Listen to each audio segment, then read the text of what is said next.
Karen, Yes. is it just me? Yes. No, it's not. It's not just me. Never. Okay. It's always just you. It might actually be just me, but are we seriously overdue for a good old-fashioned, mind-expanding, soul-shaking, quantum-jumping conversation? Yes, we are. We are, right? Overdue. Well overdue. We are in luck because our guest today, she's like Abraham Hicks, Ooh. Dr. Joe Dispenza, and your favorite yoga teacher all mixed in together. Wow. Wise and bendy. I hadn't thought of it that way, nor did I mean it that way, but I guess it makes sense. But she also happens to run leadership academies, and she's the host of a metaphysical TV show as well. Nice. Yeah. She spent over 20 years diving into the deep end of spirituality, personal development, and science. And spoiler alert, she didn't just find all the answers, she actually rewrote some of the questions. I love that. I know, me too. She's got a book endorsed by names like Michael Beckwith and Anita Moorjani. She talks about bending reality with your thoughts, and she's got this way of explaining metaphysics that makes you go, wait a second, how does that make sense? And am I the one creating this reality? To which the answer is, of course, yes. Buckle up, Buttercup, because if you've ever wanted to unlock the cheat codes of the universe without needing to move to a mountaintop or grow a third eye, this one is for you. My name is Will. And I'm Karen. And unlike Mulder and Scully, we both want to believe. so we've embarked on a journey of discovery. We've talked to people deeply entrenched in the spiritual and metaphysical world. We've thrown ourselves into weird and wonderful experiences. I even joined a coven of witches. And wait, you joined a coven? Yep, all in the interest of finding something Anything. that will prove that there's something beyond this physical, three-dimensional world we all live in. This is the Skeptic Metaphysicians.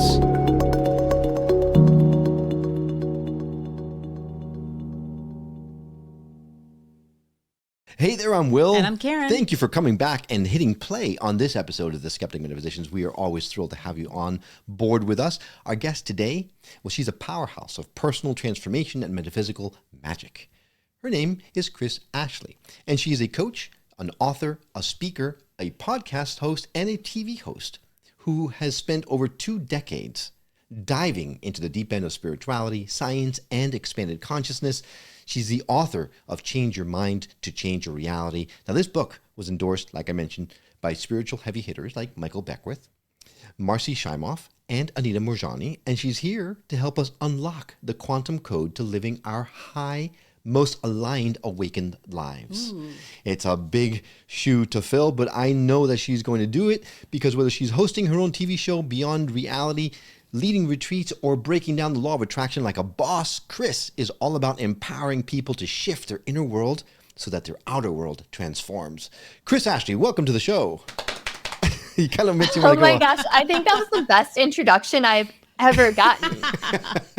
It's like you do this professionally. No, that was amazing. I was over here like cracking up. You just called me Joe Dispenza crossed with Abraham Hicks. I'm like, wow. No, you're like, yes, I am, as a matter of fact. You got to own it, baby. You create our own reality, right? This is, I am in awe of all the things that you're doing. And I had a sneak peek at your show, and it is wonderful. So the world is in for a treat, and we couldn't be happier than we are to have you on the show. So thank you for saying yes. Thank you so much for having me. I am so excited to be here. I love the work that you're doing in the world. It's amazing, and I'm excited to be a part of it. Well, thank you to say that. We will dive into that in a little bit, but I really want to talk about the really exciting stuff like creating your own reality, right? This is something that you are expert level at. The problem is that there is so much chitter chatter out there about how to do certain things that the message gets lost. So let's just dive right in the deep end of the woo. How can we create our reality that is aligned with our highest selves? Yeah, let's dive right into the biggest question. I love it. Yeah. Welcome to Skeptic Metaphysicians, Kris. I love it. And, I'm assuming your audience has a basic understanding of the law of attraction, but just in case they don't, we live in this intelligent universe that can bring us anything that we want or want to be or want to do or want to have. And it knows how to do this in a really simple, straightforward way.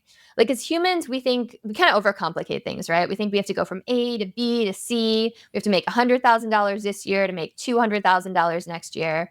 But the universe knows how to move us from A to Z, right? It knows how to move mountains. You just have to have the right formula. And like you said, I love books and movies like The Secret that brought the law of attraction to the masses. Like you said, I had 3 people from The Secret endorse my book.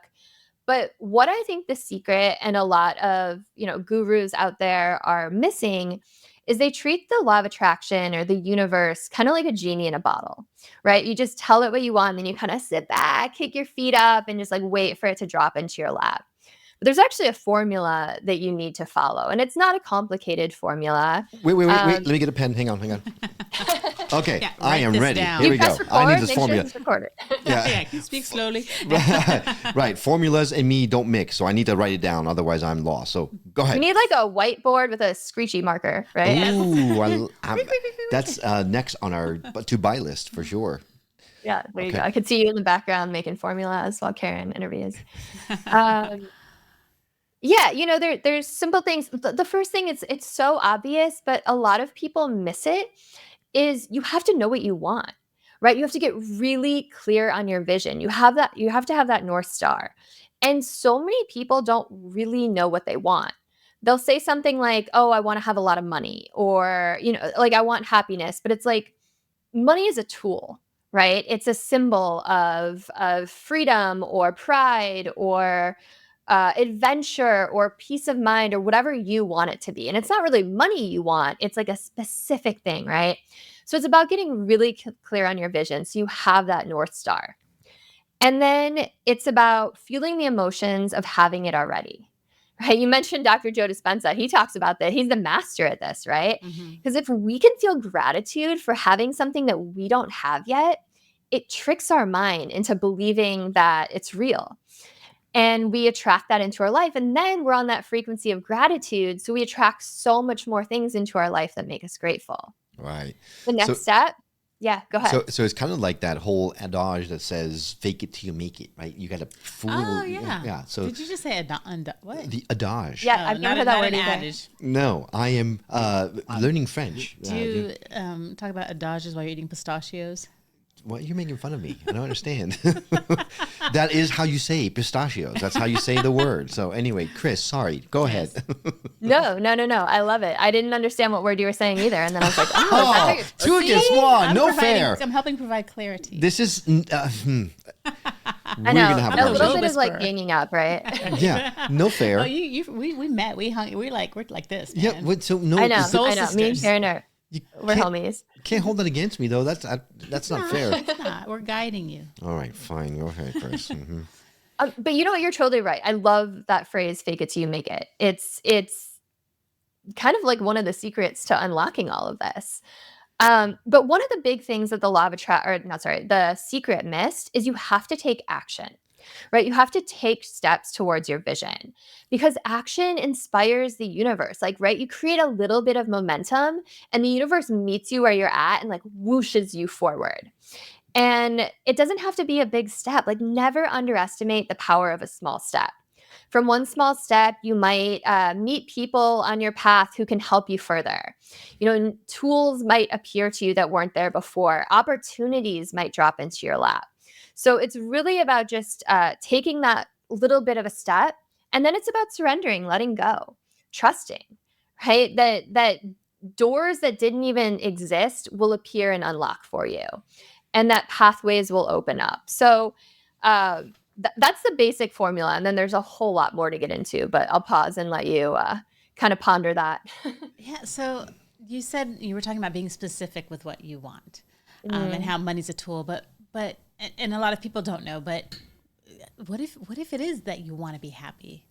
I mean, and you don't know necessarily what's going to make you happy, so it's hard to ask for that specific thing. You just want to feel that feeling. How do you put that out there? Girl, I got a good answer for you. Yeah. So there's this exercise that I love to do that helps people get clear on their vision. And this is going to be, depending on when this airs, this might be a sneak peek, but otherwise you should come to this amazing summit I heard about that New Reality TV is putting on. What? And you might learn more about this. But what I do is I have people divide their life into 7 different categories.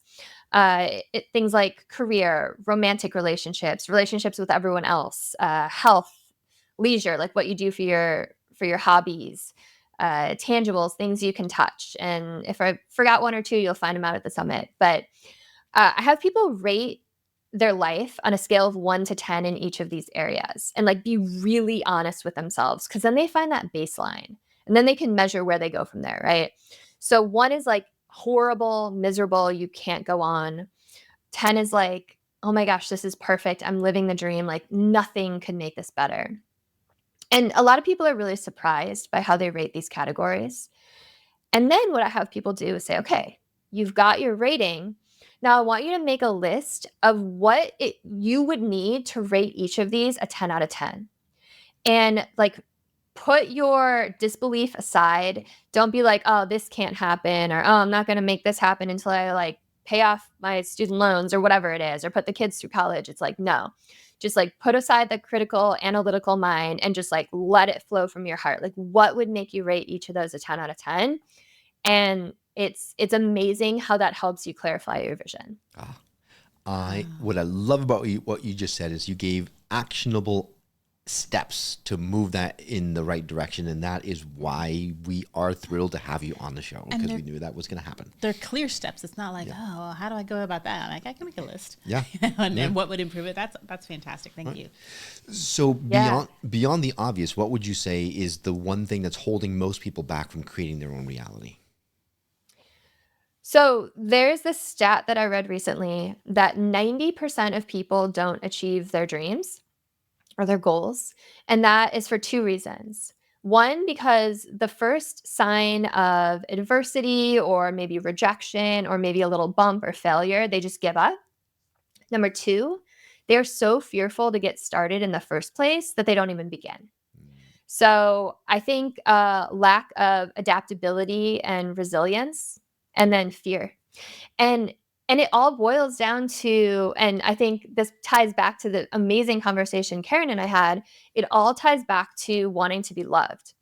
Because people are afraid that if they change, then the people in their lives might not love them, right? That or that other people will come at them with their opinions, right? Like the internet trolls or whatever.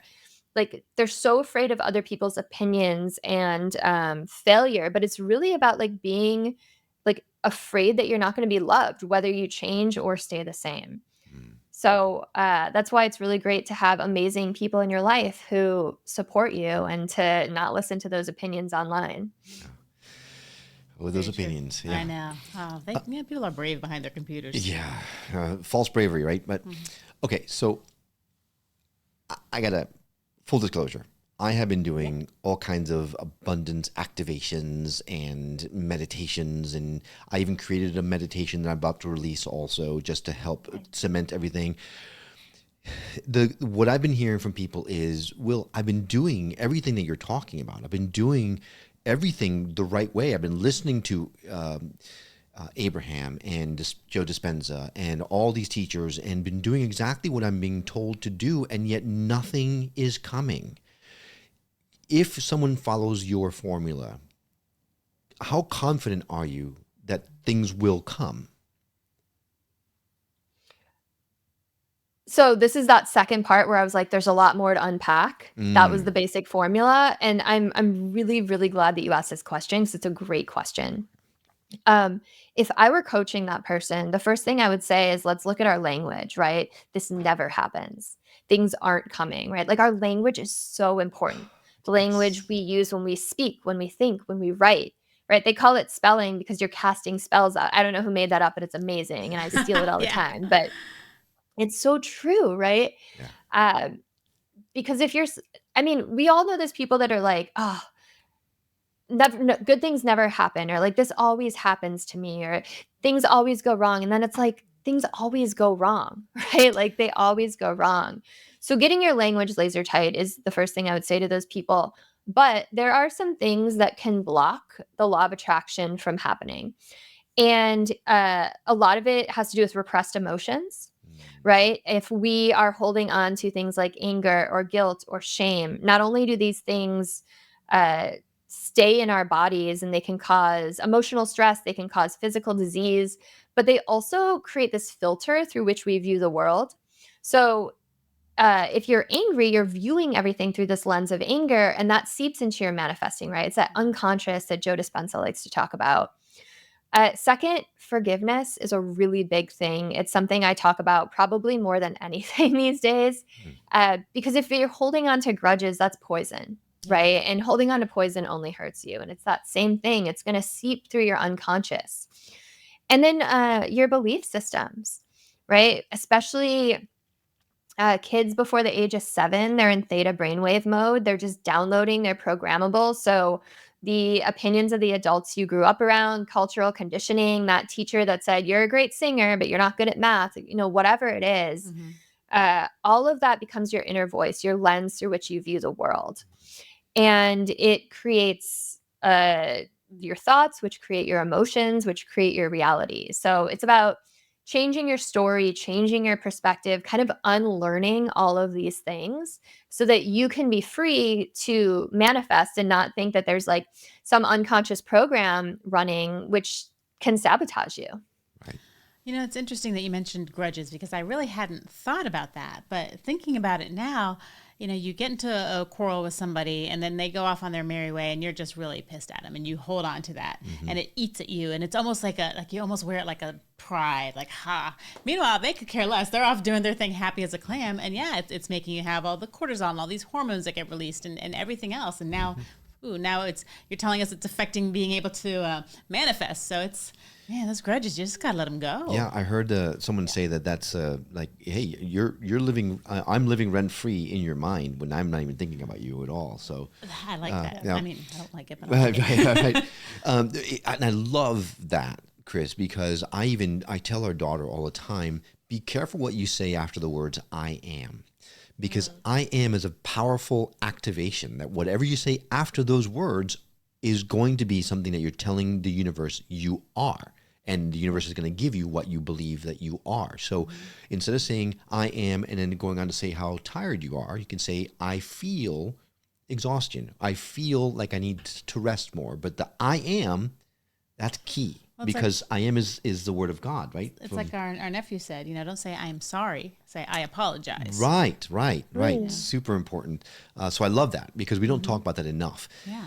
We are so free with our words without realizing the damage that we're actually doing, that it's a great reminder. So thank you. I need to write that down and put it on post-it notes everywhere. And then just even an extra thing, like as a mom to a 14-year-old or even, whatever age, I remember thinking I can't ever, you look in the mirror and I'm just like, I look like crap today, but I can't ever let her hear me say that because in my mind, I was doing this to protect her and not wanting her to start talking to herself like that. But meanwhile, I'm like, I should protect myself too, because that, like you're saying, it's changing who I am. Yeah, absolutely. Yeah. So Yeah, totally. And, also for those people that are like, it's not working, even just like using the phrase like up until now, this hasn't worked.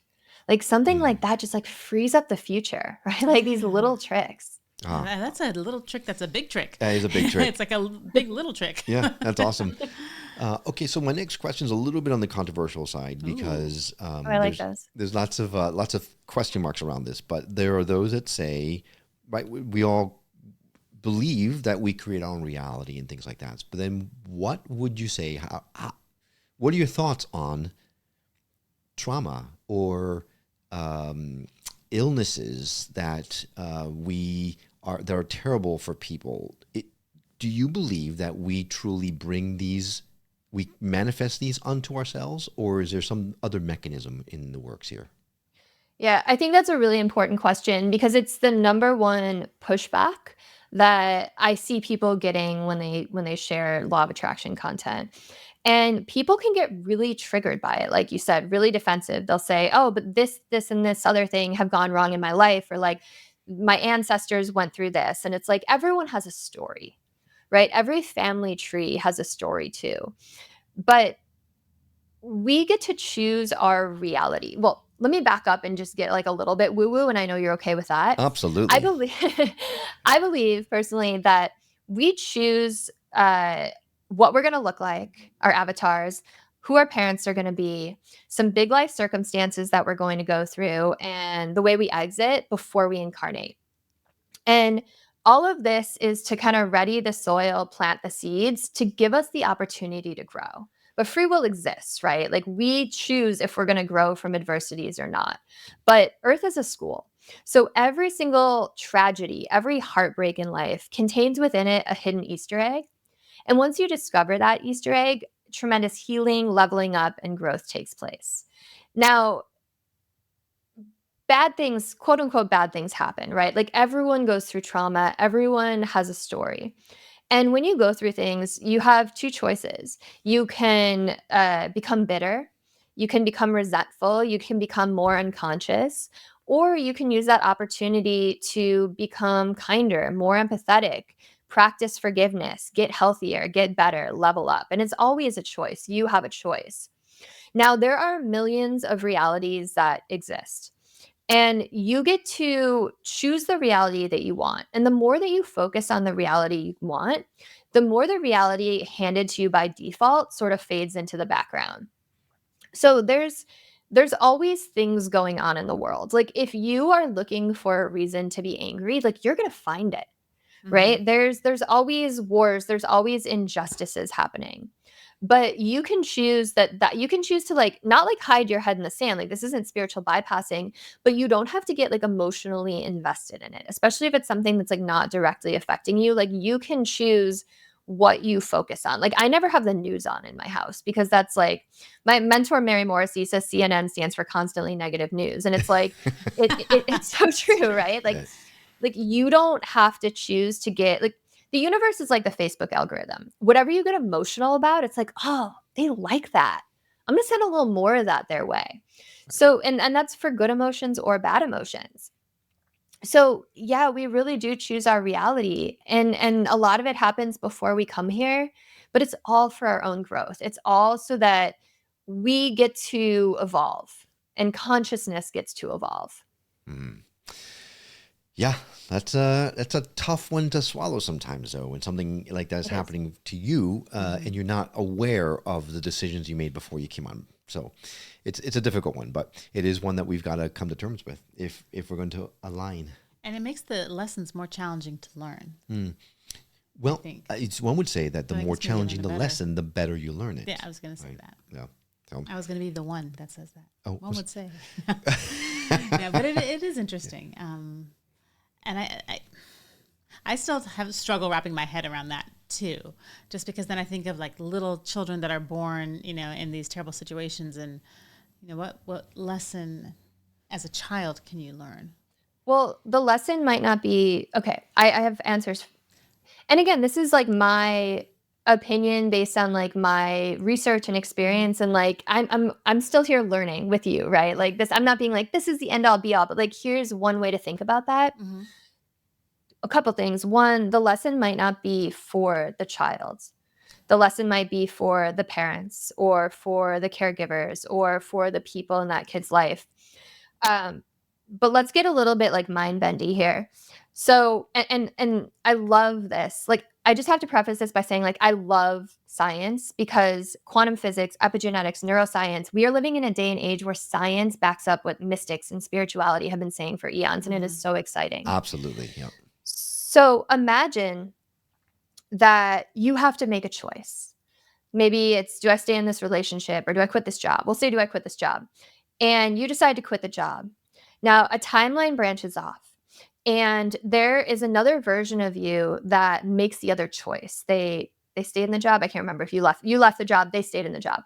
So two timelines have branched off. And then each time each one of you has to make another choice, the timelines branch again. And this keeps happening. So there are all these timelines running kind of in parallel, starring you as the lead actor. Now, some of these timelines are very similar to the one you're living. Others are vastly different, as you can imagine, right? So somewhere out there, there is a version of you that has everything you want. Everything Will has on his manifest journal that he was talking about, like someone has that, right? And And quantum physics even says that there are an infinite number of possibilities just waiting to be chosen, right? Waiting to be chosen into existence. But everything you can imagine and everything you can't exists out there in this kind of realm, this cloud of possibilities. Now, Dolores Cannon, who is a past life regression hypnotist, and many others have talked about how we are just a piece of a soul. Like our true self, our higher self that sits on the other side of the veil has so much energy. It couldn't possibly come into a human body. So just a tiny piece of you incarnates, and the rest of you is on the other side. But imagine that there are tiny pieces of you incarnated in many, many different lives. And time exists differently, right? Like past lives aren't past lives, they're parallel lives because there is no time on the other side. So we have all these timelines branching off. There's all of these versions of you. Now, why would this happen? It's because we are here to have experiences. And we bring those experiences from all these lifetimes back into our higher self. So there's probably a timeline where you died as an infant. There's probably a timeline where you lived to be 100 years old, and every other age in between for the purpose of having that experience. Because then you get to bring all of these cumulative timelines back together, and it's like, what did we learn? And then it's like, what are you going to bring back from your life, right? So yeah, it's heartbreaking. As a mother, like it's like the most heartbreaking thought in the world. You know, I have like a 14-month-old. But all of this is for your good, right? For your learning, for your leveling up, for your growth. Right. And there's a school of thought that says that when you're manifesting, when you're using the law of attraction, what you're actually doing is you're timeline jumping, right? You're jumping to a timeline that already has what it is that you're trying to bring to you. So that's cool. That's very cool. Yeah. Well, just to like keep going on this for like one more second with back to like the original question of, you know, how do we deal with the fact that we create our own reality? Like if you do research looking to support your beliefs, like you're going to find something to back it up. Right? Like no matter what it is. And there are always different realities going on. Like you can live next door to someone and seem to live in a very different reality than them, you know, but like, you know, like each one like kind of adamantly like saying that their way is right and everyone else's way is wrong. But there's always going to be information and sources and facts out there that are going to back up what you say, but you get to make a choice, right? This is all about choice, and there are no wrong choices either. Like that's my definition of empathy, is like understanding that someone else's path and choices are equally as valid as yours. Yeah. So here's another mind trippy thing that I thought about a couple of months ago, and I think I talked to you about it, but there is very clearly a difference of opinion, especially in this country right now when it comes to politics. Sure right? is. Not to get into a political conversation because we do not want to go there, but there is one side seeing something one particular way, the other side seeing it the complete opposite. I mean, it couldn't be more opposite.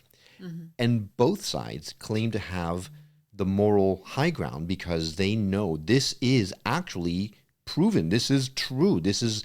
So what if, God forbid, what if we're all living in our own individual reality where our facts align exactly as we believe or we see, and yet we are interacting with others who are living their own reality but are juxtaposed into ours.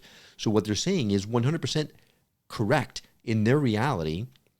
This direction is the right one to go down because it exists in its reality, but yet we are living in a different reality together, but both facts are correct. You know, the whole thing about alternative facts, what if that was real? And that's the craziest thing for me to wrap my head around. What if my green is your yellow?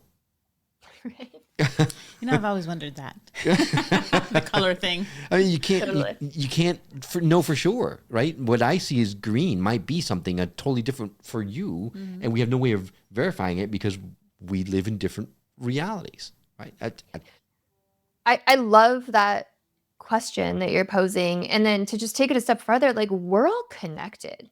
Like we're all parts of the same. We're all reflections of each other. Like I don't know if you've ever read that book, The Egg. Have you heard that? I have heard. It's a short story, right? Yeah, yes. and there's like a YouTube version of it. And correct me if I'm getting it wrong, but the whole idea is this guy dies, and God basically is like, it turns out like every single person on earth is just him. And he's just been doing this like over and over, and the whole universe was created for him, and he's the only single soul in the universe, and God's just like trying to perfect him, and like that just blows my mind too. But like I think there's, right? I know, it's like it gives me goosebumps. Yeah. But I think there's like some truth to that, because we all come from the same thing. We're all like parts of source. Right. We're just kind of fractals of it. Yeah. Yep. Just a little aside, it has nothing to do with anything we're talking about, but it blew my mind when I read The Egg. It's actually written by Andy Weir, who wrote The Martian. Oh. Yeah, so it's I kind of didn't like, know that. And he's all alone. and so maybe there's that's like a where it is, theme in right? this guy's life. So just a little aside, because it was trippy for me, because I read the short story because I'm a fan of Andy Weir's writings. So it just didn't connect until I was like, this is great. I mean, it's totally different than anything he's written. So anyway, I digress. Yes. That's cool. Such an interesting thought process. Yeah, it really is. And then is it the same person in every other timeline? Like it's like an infinite question.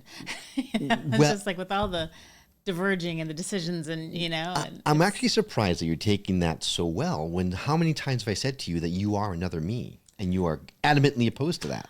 I am not saying what my belief is right now. Okay. All right.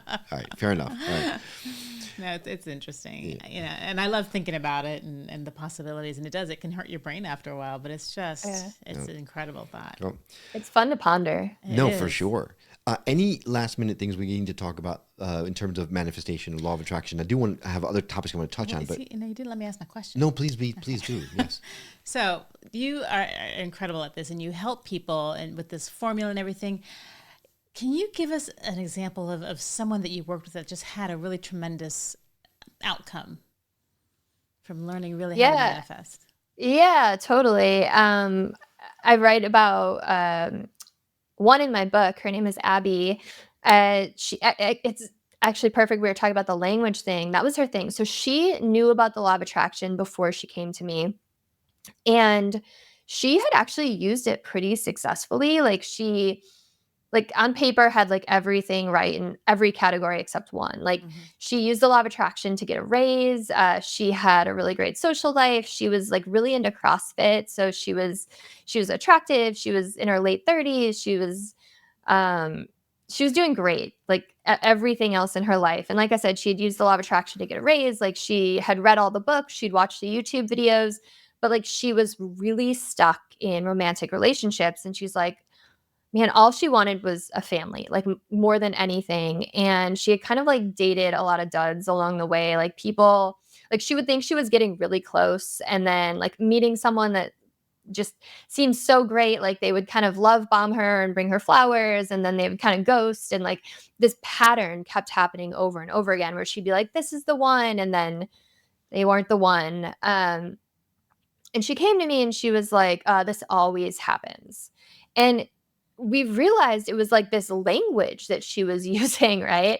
And it's really hard to hear that the common denominator in a string of failed relationships is you, right? That's something that like you can't really hear from most people. Like it helps to go talk to a coach, right? Because it's hard if like a friend is going to say that. And I wasn't that blunt with her, but we kind of figured out that it was a lot of like the language she was using, and a lot of this programming, and a lot of these, she got so comfortable with the fact that she was the girl with the failed relationships that it almost became her identity.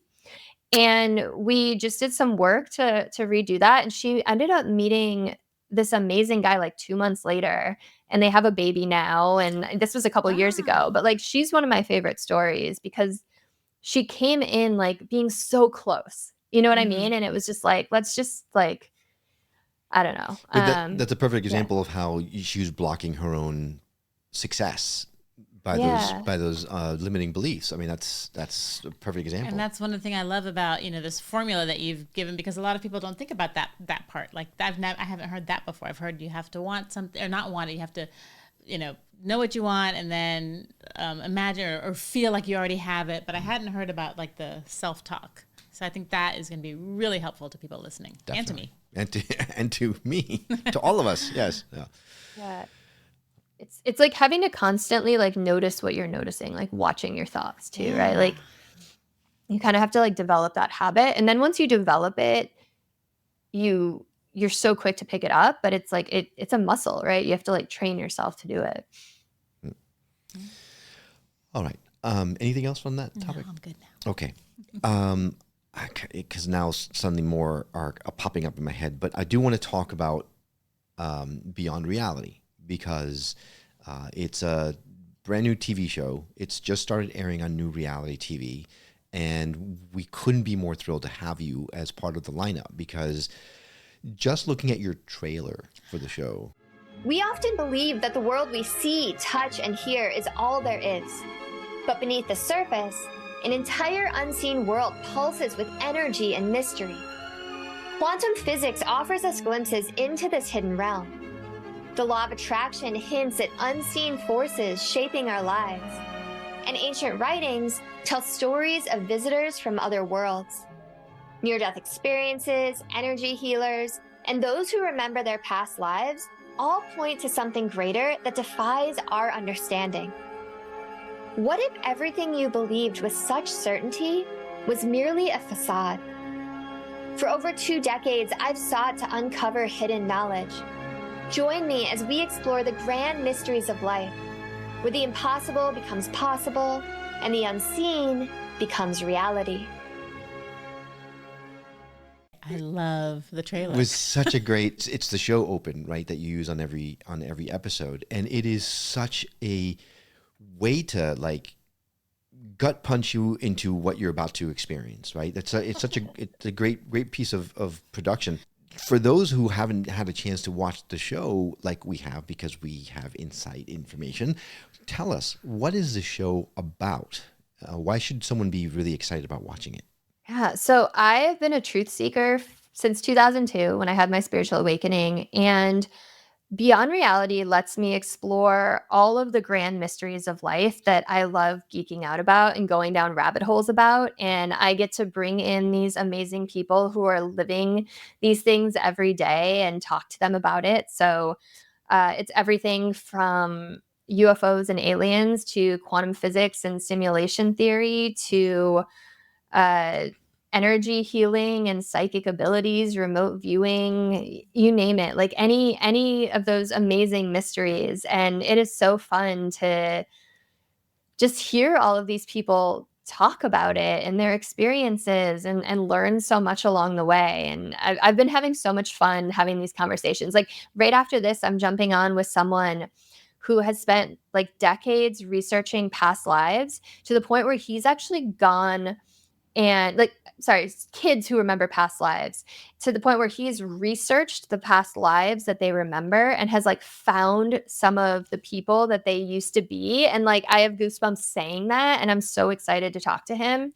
So it's just been really fun. I had someone on who like talks to crystals, another one who's an animal communicator. So just really, really cool, just cool stuff. You also have a podcast, right? Mm-hmm. That you host. How is that different from what you do on the podcast? Yeah, totally. So the podcast is called Change Your Mind with Kris Ashley, and it focuses on personal development, spirituality, and science.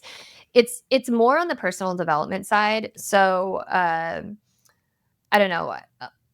A lot of what I talk, so my book is like kind of half and half. My book, I talk a lot about forgiveness and what to do when challenges come up and how to be adaptable and find resilience, and like all of that lives on the podcast, where the more like woo-woo side of the metaphysical and like the deep spiritual new age, I don't even know what word you describe, but I guess metaphysical, that lives on the TV show, and it works really well. The podcast is part of the Los Angeles Tribune Podcast Network, which sounds weird that a newspaper owns a podcast network, but we put on massive events in the personal development realm every month, and it's spearheaded by a woman who was Tony Robbins' EVP of production for 18 years. Wow. So like really big names. So I've been on stage with like Les Brown and Dr. Joe Vitale and Sharon Lechter and Jim Kwik, all these people. But because of that, it's like really good that stays in more personal development realm. Mm-hmm. And I'm actually so glad that this opportunity came up to work with you guys, because I love this side of like truth seeking and just talking to fascinating people and kind of exploring all these mysteries. So it's nice that I get to like feed that side of my soul too. Right. Well, it's nice to have you along with us. It is. And I feel the same way when you come to this kind of side, the metaphysical side.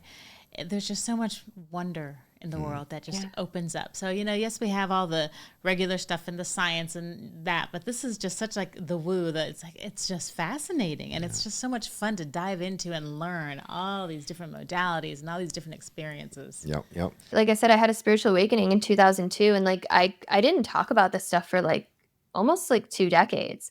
Like it just didn't feel like I don't know, like the world was ready, and now it's like the world is like hungry for it, right? Like it's like all over social media, and like I don't know, like when I was reading Zecharia Sitchin in 2002, like no one was talking about ancient aliens, and now there's like a TV show that's been on for like 15 seasons or something, and it's just like it feels like the world is waking up, right? Yes, absolutely. Actually, for sure. I'm glad you mentioned that, your spiritual awakening. Can you share with us a little bit of what that was like? Yeah, totally. Do you mind if I get like a little personal? No, Oh, absolutely. As comfortable as you can be. Yeah, so this is usually how I start my podcast interviews, but we dove in, and it was cool. I love that you started it different, because it like got me on my toes a little bit. I love it. Like probably most people who are coaches or healers or trying to help other people, it started with my own trauma. I was sexually abused by a family member for 4 years, starting at 12 years old. And I had this really big, tight-knit, extended Italian family. We were like the Italian version of My Big Fat Greek Wedding, if you've ever seen that movie. Of course, yeah. And yeah, like everyone's in each other's business. And when they found out what happened, most of them disowned me. And I was getting letters and voicemails from people who had been like second mothers to me, telling me they didn't love me anymore and I wasn't their family anymore. Oh, Jesus. And as you can imagine, this left me with a lot of what I call low vibration emotions, like anger and guilt and shame, that as a young adolescent, I didn't know how to cope with. Like most adults don't know how to cope with those types of emotions. And it put me in a really dark place. I was getting in trouble in school. I was self-harming. I was doing drugs. I was just like angry at the world. And then someone handed me a book that changed my way of thinking and being and moving through life. And it made me realize that there were other ways to view the universe and reality.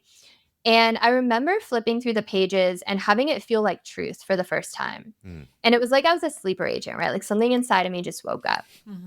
And when I finished that book, I started reaching for more, and I just became insatiable. And I was devouring every metaphysical, spiritual, new age, personal development book I can get my hands on. And I started going to retreats and workshops, and I found teachers to study under, and my life did this total 180. But the other side of the story is that as I was changing my mind and starting to get better, my mother started to get worse, because her family had been ripped down the seams, and she didn't have these teachers and books and healing modalities. I was doing tons of healing modalities. I thought I was uncovering like the secrets of the universe, but I was like doing the hard inner work. I just didn't realize it. So my mom, it started to manifest as physical illness for her. She got cancer, and she got a bunch of like really weird like ailments that her doctors couldn't even describe. So they did what they do. They gave her pills, and then they gave her pills for the side effects of those pills. And they're kind of throwing everything at the wall, hoping something would stick. And at the height of it, she was on a fentanyl patch. She was on Dilaudid, which is a pretty intense narcotic. She was on 10 other pills. She slept for all but a few hours of daylight. She would nod off at the dinner table. She would forget conversations we had the day before. She fell all the time, always covered in bruises. And that lasted almost 15 years. And I had this compounded guilt that I had destroyed my family and broken my mother. But I Kris. believe everything happens for a reason, as you know. And I realized that my mother is my biggest teacher, because for every step she took deeper into depression and illness and victimization, I climbed in the other direction out of that dark tunnel because I was seeing firsthand right in front of me what happens to a human body and spirit when they make that choice, because I do think healing is a choice. And then I saw what was happening to my life as I was changing my mind. And I made a promise to myself that I would do everything I could to heal physically, mentally, emotionally, spiritually. And it's a promise I've kept. And like I said, like I'm still, if you're here, you still got work to do. Like I'm still reading a book a week. I'm a total book nerd. Like I still take all the courses I can, go to all the workshops I can. Like I'm turning 40 this year, and like all I want is to go to a Joe Dispenza workshop, actually. And like my husband's like, really? Okay. My in-laws are like, let's go to Hawaii. I was like, I don't want to do this.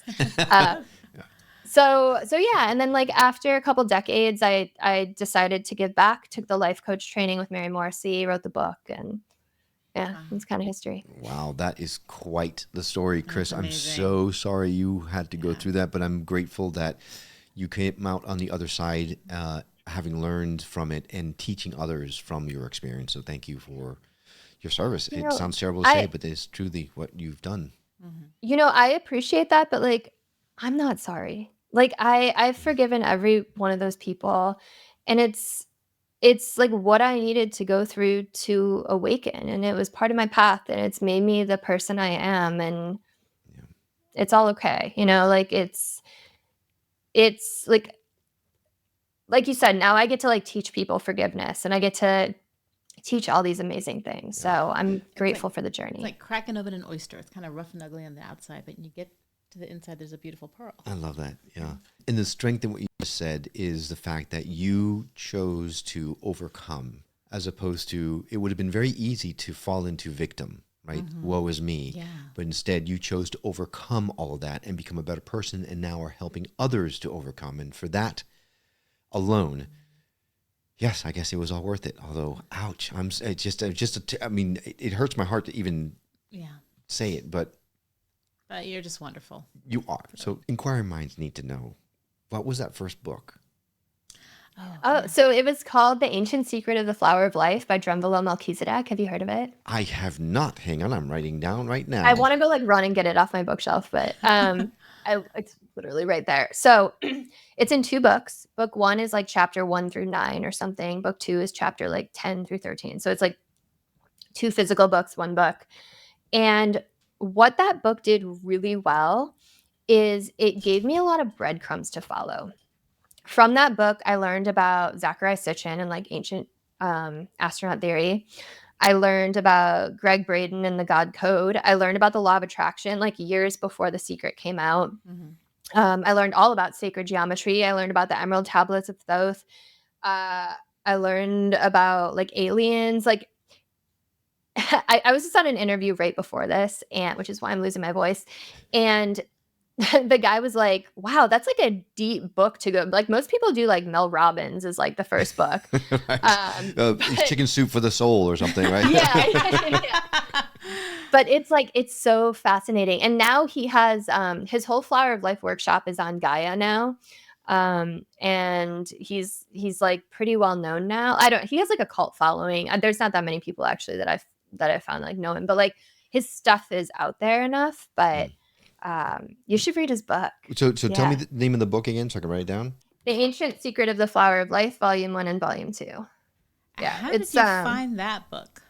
Like, how did you happen onto that? So, and it talks all about like Atlantis and Lemuria and so I love like ancient Egypt, and it talks all about like ancient Egyptian mystery schools. God, I get so excited. So I found it. So I was 17 and I was dating this guy who was like super mysterious. And he had this like curtain in his room, like against a wall. And I like wasn't allowed to know what was on the other side. And all he would tell me was like, there was an altar, and I like didn't know what it was. And I'm like inquisitive. So I like kept asking. And I'm like, I want to talk to you about all this stuff. I want to learn about it. And he was like, just go read this book, The Ancient Secret of the Flower of Life. And I did. And like I said, it was like, I just took off with it. And I have bought more copies of this book than any other book. Like I've probably bought like 50 copies of this book and like gifted it to people Wow. because I just want to like spread it to people. Like I will buy you a copy and send it to you. Like give me your address, I'll do it. But no, it's because I like, that's how passionate I am. I get so excited. But I've given it to so many people and only one person has taken off with it. And everyone else is like, this is too much for me. Like, Right. so I'm curious, if you read it, you'll have to let me know. I will, because you know I'm going to read it. It's interesting that was your jump off point. If it's too much for most people, whoa, right? That was a testament to what you were going through for it to resonate. And how much you were grasping for something. Yeah, absolutely. Yeah. I want to ask you a couple of questions that are a little bit of curveball, because I think it'll give us a little bit of insight into who Kris Ashley is, aside from everything we just talked about, right? So get ready. This is where the buckle up buttercup part comes in. Okay. There we go. If your higher self had a business card, what would the job title be? Wait, sorry, had a what?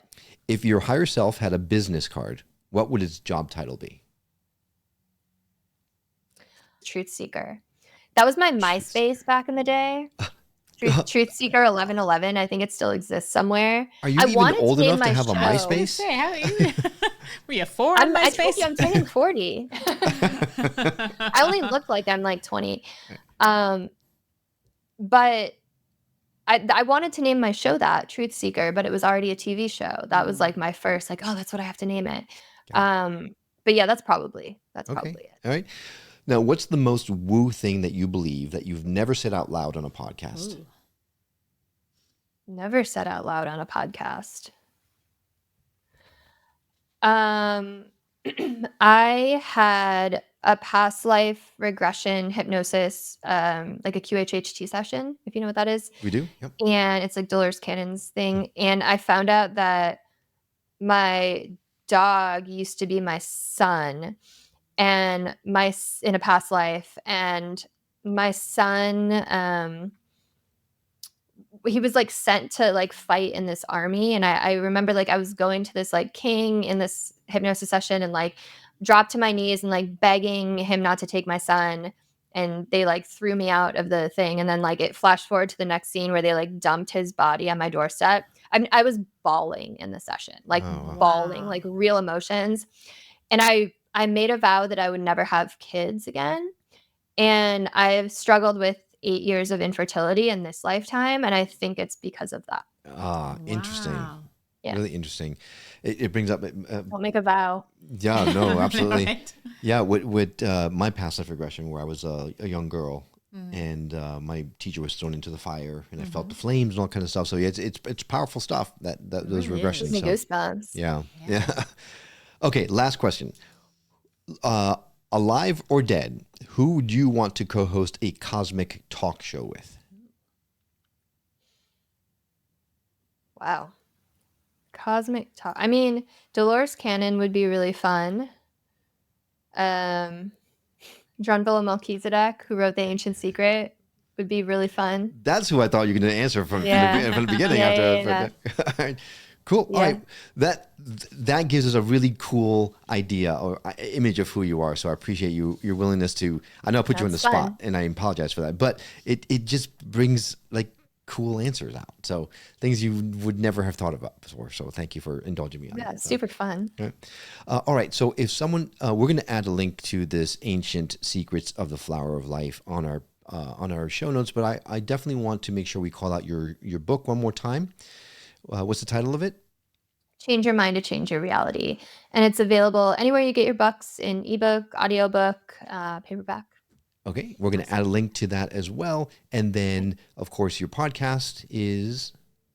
Change Your Mind with Kris Ashley. And that's everywhere you listen to your podcasts. Okay. And then your TV show is... Beyond Reality. And you will find that on New Reality TV. Love it. Wow. That is a mic drop moment right there. Kris.